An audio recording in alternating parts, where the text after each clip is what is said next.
Greetings, my name is Prashant Divisa and I serve on the board of directors for the Centenary movement. The Centenary movement is a movement with a vision for Sri Lanka at 2048, when we celebrate 100 years of independence.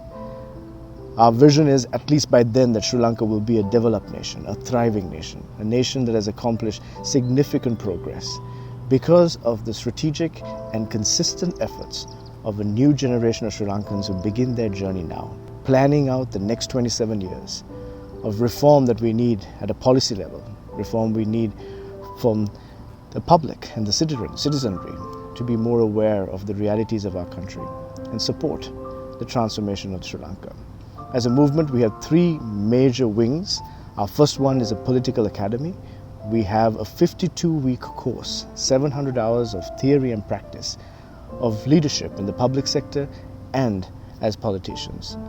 Our vision through the academy is to see leaders of character, competence, who have a clarity of vision and who have compassion for those who they serve. We've had over 400 applicants already from all 25 districts. 42% of these applicants have been women. We've already graduated one batch after 52 weeks, after exactly 1 year of content. They graduated on the 4th of February, and that has now become a tradition. On the Independence Day of every year, we'll graduate one class and induct a new class. Currently, we have another class of another 50 students who are pursuing this education.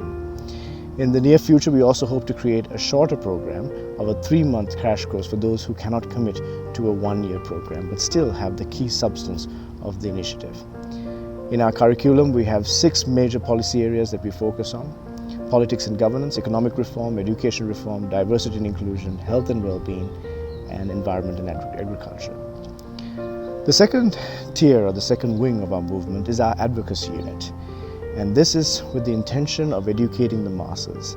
Many of Sri Lankan voters have voted along the years based on blind party loyalty or based on ethnicity and religion, but not on policy. And this advocacy unit is trying to educate the masses to ensure that we can shift public opinion, to understand where the country needs to head and hold leaders accountable to do the right thing by the nation and not short-term solutions and cutting corners, either for the benefit of the voter or for the benefit of the politician. And our third wing is the establishment of our own political platform. Earlier on, we were considering that we should create this academy and work with any political party and encourage our graduates to go and serve in any party that will have them. But as we started the journey, we realized that many of our students, an overwhelming majority, didn't want to go to any of the established parties. They wanted a new political culture, and they didn't see a new political culture as a possibility within the establishment. And along with that, and also for the fact that we have watched all the major parties, and we don't feel that they are inclusive for young leaders, especially young people who come outside the influence of those parties or outside the inner circles of those parties. If you're not part of the family of those politicians, or if you're not from wealth or from the right community, you don't get the right chances. We also thought it was not inclusive for women, it was not inclusive for minorities and people from different regions.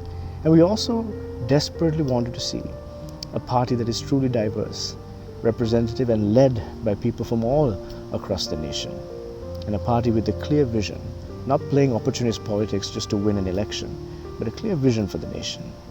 And so with the Centenary vision and our 10 milestones, the party, using that as our North Star, is heading on this journey. As a movement, we already have district coordinators in all 25 districts. We're already mobilizing, and by the end of this year, we will have divisional secretary coordinators, over 300 of them across the nation. We've already started creating chapters in the diaspora, in Los Angeles, in New York, in London, in Canada, and Melbourne and Sydney. By the end of this year, we will formalize these diaspora chapters so that they can mobilize support and funding for the political party and also for the academy.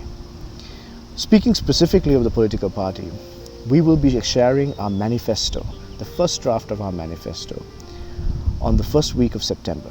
And we will have a soft launch of the name of our party, the website, and the manifesto for people to read, have opportunities to engage with the leadership of the party, and then decide if they want to be members. And from that point onwards, we're preparing to run for the general election in the next general election. Originally it was supposed to be 2025, but given what's happening in the country, we assume it might happen soon and we want to be ready for it. And so thank you for considering us. One of the unique things about our movement already is we represent all 25 districts, not just symbolically, but they're in positions of leadership and they're key decision makers. We engage, we're strong in the north, east, the south, the central and the western provinces. We're majority young, but we don't want to be exclusively young. Almost 90% of our membership already is under the age of 40. We have at least 50% of women in our leadership structure, and we want to continue that. And at the same time, we are looking at innovative policies with a clear vision for Sri Lanka at 100. So consider supporting us and joining us, and we believe that now is the time for Sri Lankans to actively be involved in transforming the political culture and building a nation that will be proud to hand over to our children. Many of us have the opportunities to leave the country or just to mind our business and do our own little thing and still be satisfied. But we cannot be satisfied when the entire country and the innocent and the poorest of the poor continue to suffer. That's why we have decided to step into the ring and serve. Would you join us? We believe we can transform Sri Lanka, and together we can do it for sure. Thank you.